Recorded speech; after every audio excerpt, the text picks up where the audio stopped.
मुख्यमंत्री हरीश रावत ने किए सभी आरोप खारिज, कहा विधानसभा के पटल पर रखेंगे जानकारी।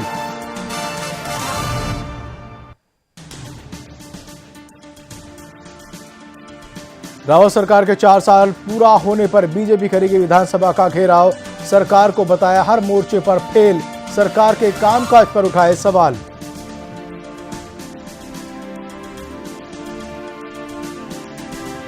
जाट आरक्षण पर बोले योग गुरु स्वामी रामदेव, कहा हरियाणा के हालात से हूं दुखी, राज्य और केंद्र सरकार जल्द करे हालात सामान्य। हरियाणा में हिंसा से अब तक 10 लोगों की हो गई है मौत।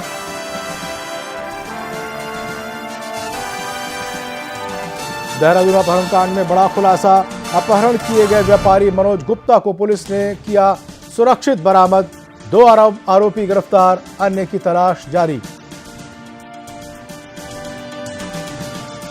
15 दिन पहले डंपर के चपेट में आने से टेम्पो चालक की हुई थी मौत, नहीं हुई अभी तक किसी की गिरफ्तारी, घर वालों ने लगाया पुलिस पर मामला दबाने का आरोप।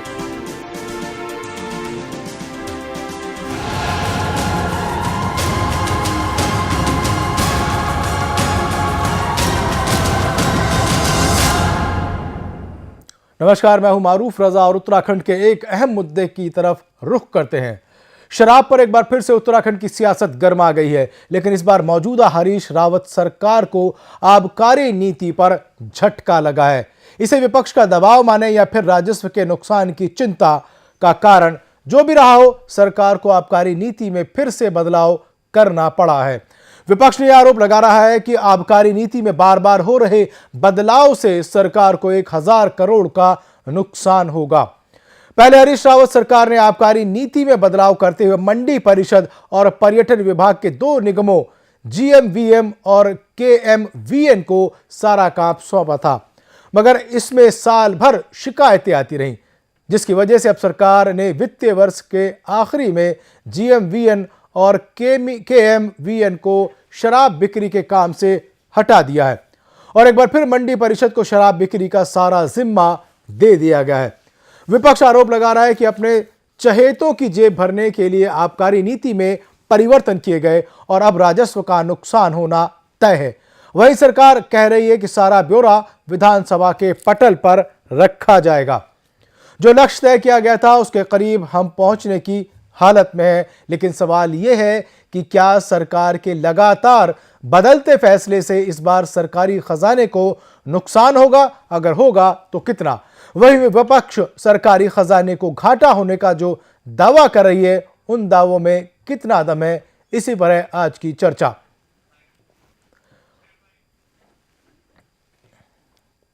और इस मामले पर क्या कुछ कहा बीजेपी के प्रदेश अध्यक्ष अजय भट्ट ने और सीएम हरीश रावत ने, आइए आपको दिखाते हैं।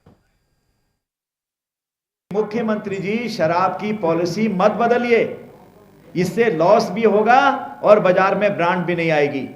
और आज आपने देख लिया, हमको लगभग 500 करोड़ का अभी तक लॉस हो चुका है। जो पॉलिसी हमने बनाई थी कभी लॉस नहीं हुआ और हर साल 10% बढ़ते आया स्वयं ही, बिना कोई परेशानी की।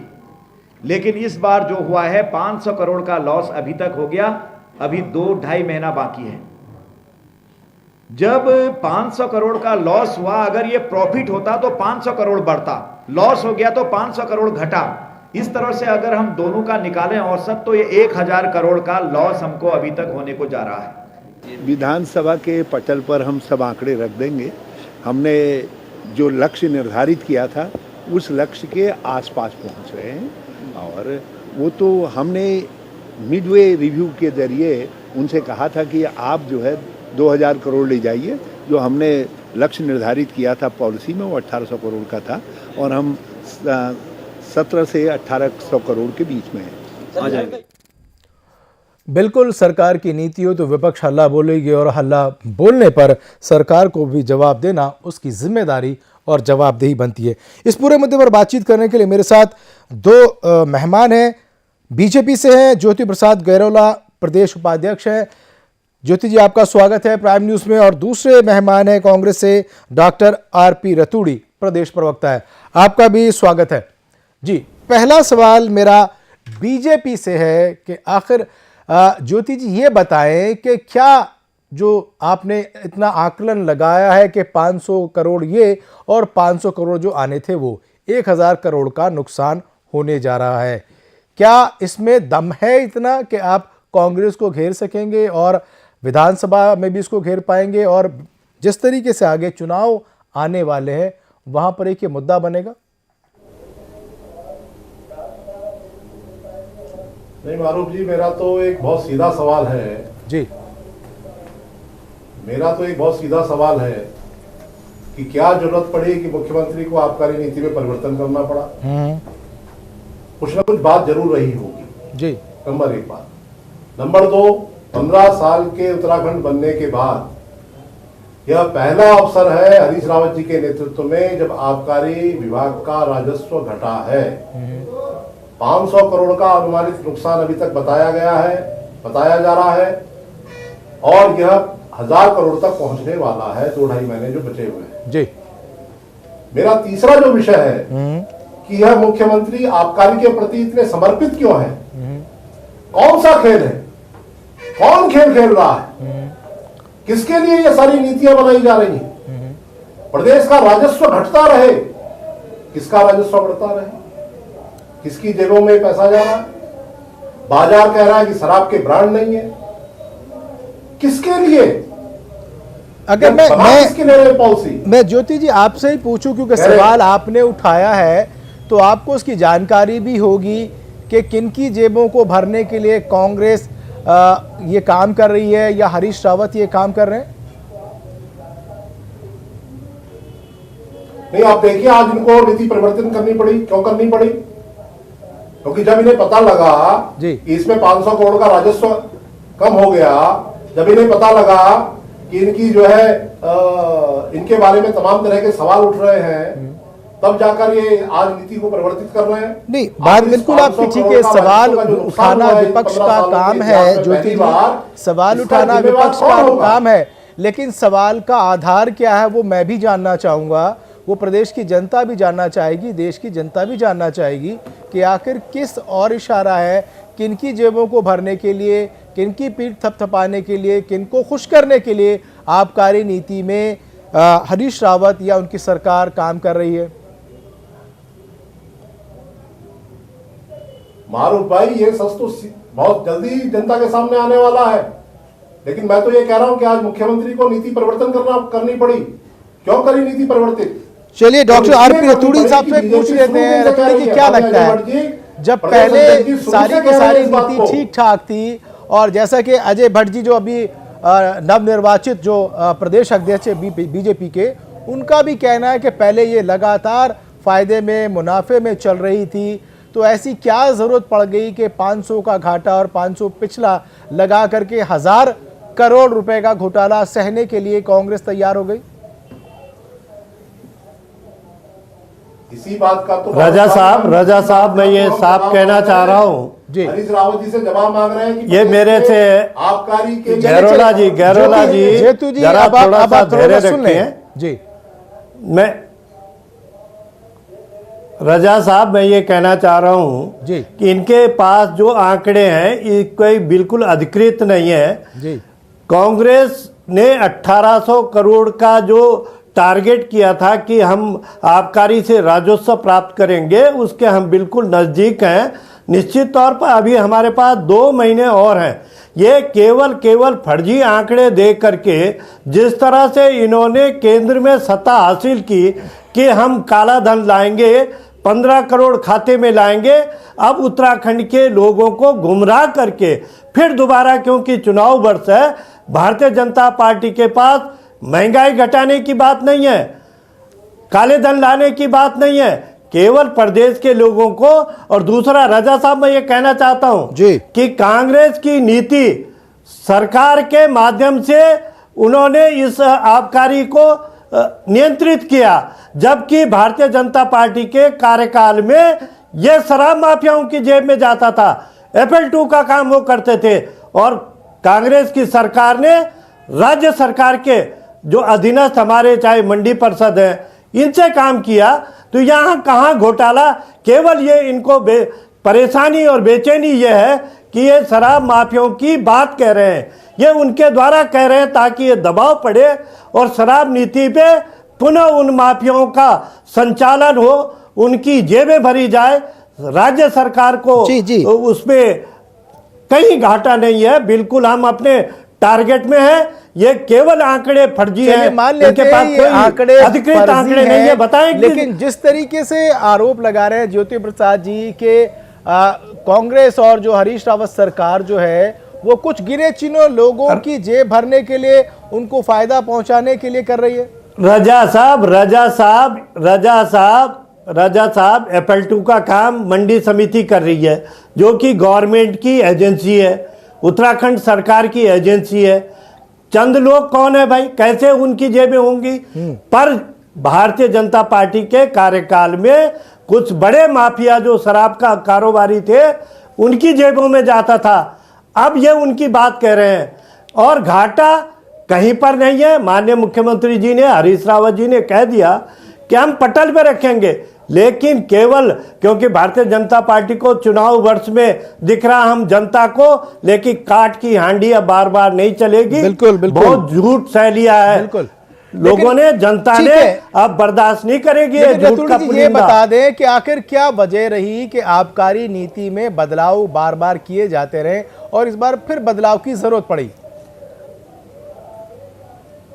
नहीं, बदलाव नहीं है हमारी नीति। हमने तो प्राइवेट एजेंट, जो प्राइवेट व्यापारी थे, हमारी सरकार ने आके सरकार को उस काम को लगाया, सरकार को दिया, ताकि इसमें पारदर्शिता रहे, निष्पक्षता रहे। पहले लोग मनमर्जी करते थे, आज सरकार के माध्यम से हो रहा।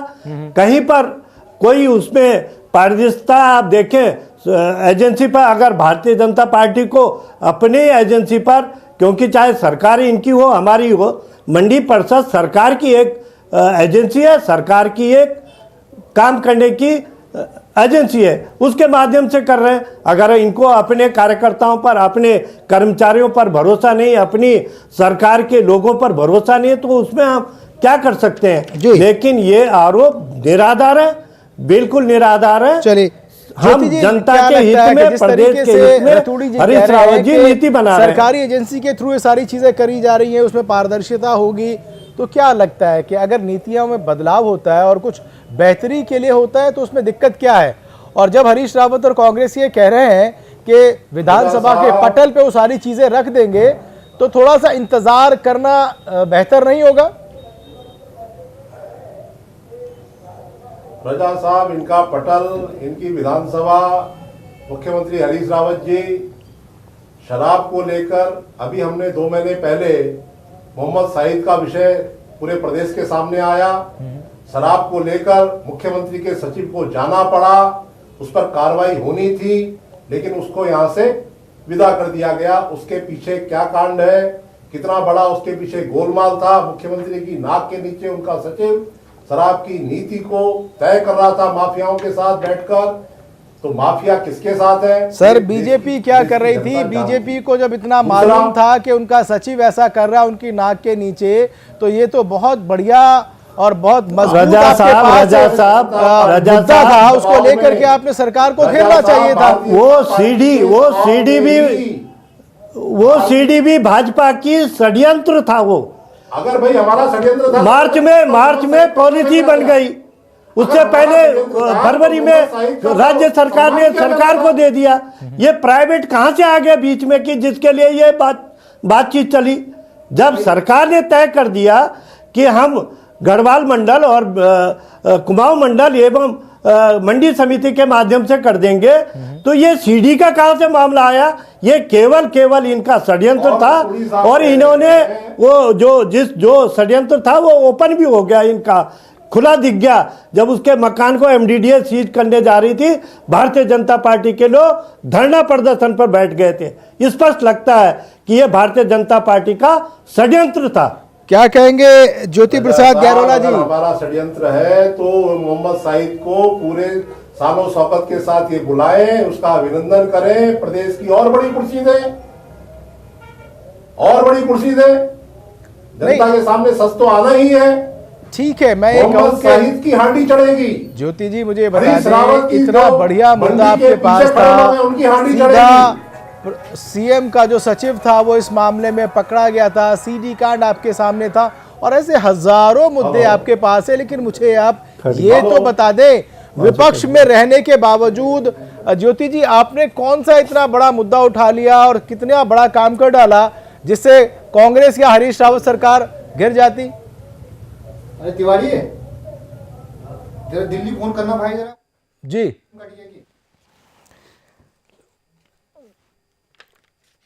बिल्कुल, जिस तरीके से शराब नीति को लेकर, आबकारी नीति को लेकर के विपक्ष और सत्ता पक्ष ने एक दूसरे के खिलाफ तलवारें खींची हुई हैं, और क्योंकि खींचना भी लाजमी है, चुनावी साल चल रहा है, अगले साल चुनाव होने हैं प्रदेश में, इसलिए कोई भी मुद्दा विपक्ष छोड़ना नहीं चाहता।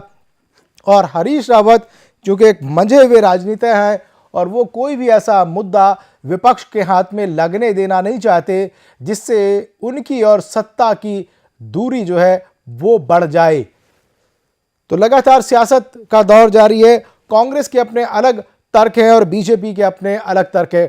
बीजेपी जहां पर आरोप लगा रही है कि 1000 करोड़ का नुकसान होगा, वहीं हरीश रावत ये कह रहे हैं कि हम तकरीबन 1800 करोड़ के अपने लक्ष्य के आसपास पहुंच जाएंगे, और उन तमाम बातों को वो विधानसभा के पटल में रखने जा रहे हैं। लेकिन इस भर से बीजेपी संतुष्ट नहीं है।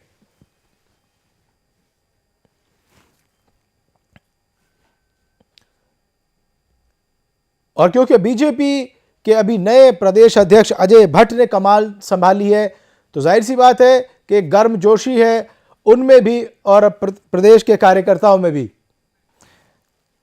जी ज्योति जी, मेरा सवाल आपसे यही है कि इतने सारे मुद्दे मैं अगर गिनाऊं, आपदा प्रबंधन, नारी निकेतन, सीडी कांड, उनके सचिव का मामला, स्मार्ट सिटी, ढेरों आपके तर्कश में तीर है कांग्रेस और कांग्रेस के मुख्यमंत्री पे चलाने के लिए, लेकिन बीजेपी ने कहां चलाया? सारे ही निशाने पे नहीं लगे।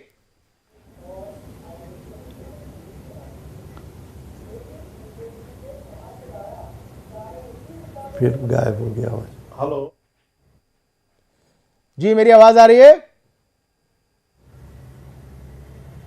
जी अब आ गई, अब आ गई। जी जी ज्योति जी। मारूफ भाई, बीजेपी के तर्कस में सारे तीर हैं, और सारे विषयों पर भारतीय जनता पार्टी माननीय अजय भट्ट जी के नेतृत्व में, जब वो नेता प्रतिपक्ष भी रहे के नाते और आज प्रदेश अध्यक्ष के नाते, भारतीय जनता पार्टी ने हर विषय को बहुत प्रमुखता से, बहुत गंभीरता के साथ, संघर्षों के साथ हमने ये विषय जनता के सामने रखा है। नारी निकेतन को लेकर हमारा लगातार धरना चलता रहा, एक बड़ा प्रदर्शन महिलाओं के द्वारा हमने किया है। सारे विषयों पे, शराब को लेकर हम शुरू दिन से अजय भट्ट जी इसका विरोध कर रहे हैं। सर, आप पर तो मित्र विपक्ष का आरोप लगता रहा है कि आप विपक्ष में भी है लेकिन आप मित्र भी है। तो जब मित्र रहेंगे तो विपक्ष में रह करके कैसे आप विरोध कर पाएंगे और किस अंदाज में कर पाएंगे, ये अभी तक साफ नजर आता है। नहीं, मित्र विपक्षवादी कहीं से कहीं तक कोई बात नहीं है जी। भारतीय जनता पार्टी हरीश रावत जी की सरकार के काले कारनामों को लेकर बहुत संवेदनशील है और उसको लगातार जनता के बीच में ले जा रही है जी। मैं तो लगातार ये सवाल कह रहा हूं, और मैं आपके मंच के माध्यम से, मारूफ भाई, मैं आपके माध्यम से सवाल उठाना चाहता हूं कि 500 करोड़ का जो राजस्व का घाटा हुआ है, इसकी जिम्मेदारी मुख्यमंत्री पे तय होनी चाहिए। जी, क्या कहेंगे रतुड़ी जी?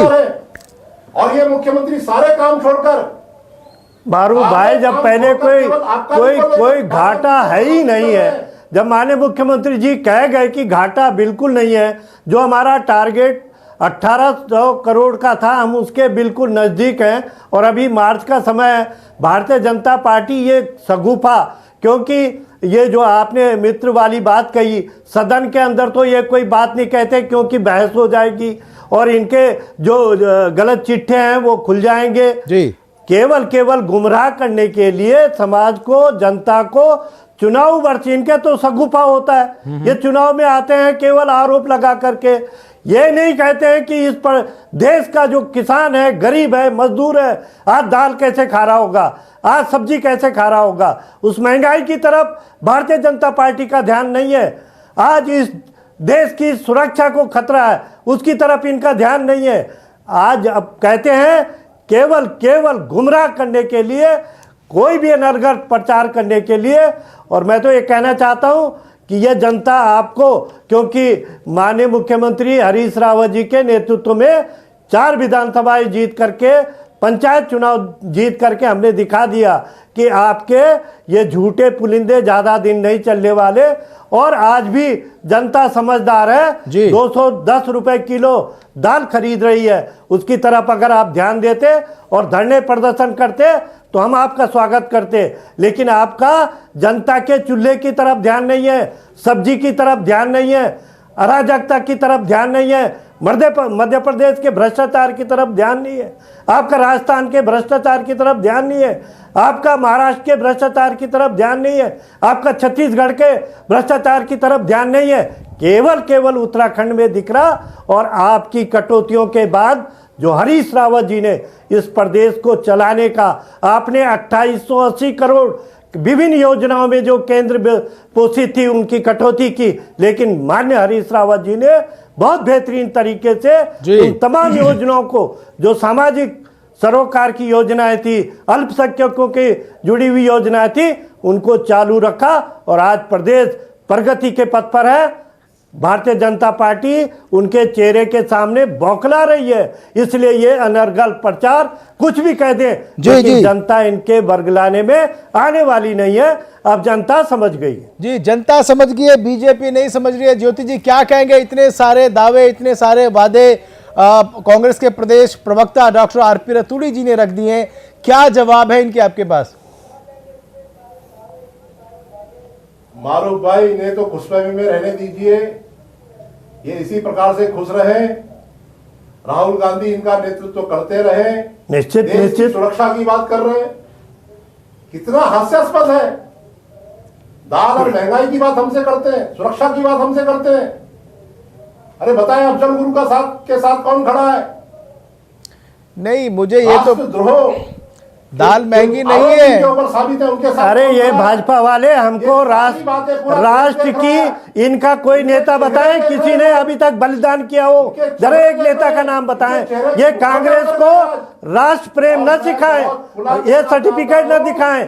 कांग्रेस ने बलिदान किया आजादी से पहले भी और बाद में भी। आजादी को ये भाजपा सर्टिफिकेट न दे जी कि कौन देशद्रोही है, कौन देश प्रेमी है। चलिए, राष्ट्र की बात तो देश की बात तो हम कर लेंगे, लेकिन अभी राज्य के मुद्दे का क्या होगा? 2017 में चुनाव होने वाला है। क्या सिर्फ सियासत होती रहेगी ज्योति जी? क्या सिर्फ सियासत होगी या किसी मुद्दे पर गंभीरता से विचार होगा? क्या जन कल्याणी योजनाओं पे बात होगी? भारतीय जनता पार्टी केंद्र में नरेंद्र भाई मोदी के नेतृत्व में लगातार जन कल्याणकारी योजनाओं पर पूरा फोकस किए हुए हैं। चलिए, और जहां तक ये केंद्र की बात करते हैं, 40,000 करोड़ रुपया केंद्र ने इनको दिया। आज तक वो 15,000 करोड़ के मिलता था, वो आज 40,000 करोड़ रुपया मिल रहा है। किसकी बात कर रहे हैं? किस सुरक्षा की बात कर रहे हैं? अपने आप पूरा नेतृत्व अफजल गुरु के साथ खड़ा होता है, देश की सुरक्षा की बात। चलिए देखिए, मुद्दे से हटके हम बात नहीं कर रहे, वक्त नहीं है हमारे पास। ज्योति जी आपका बहुत शुक्रिया और डॉक्टर आरपी रतूड़ी जी आपका भी बहुत शुक्रिया। जहां फिलहाल हम सिर्फ उत्तराखंड की बात करें और उत्तराखंड का मुद्दा यह है कि आबकारी नीति पर बदलाव किया गया तो आखिर क्यों किया गया?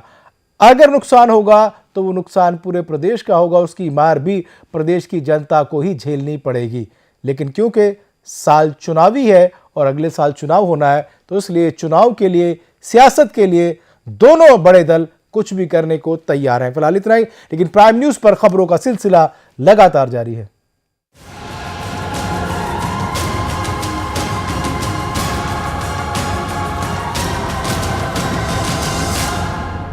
जा रहे हो भाई?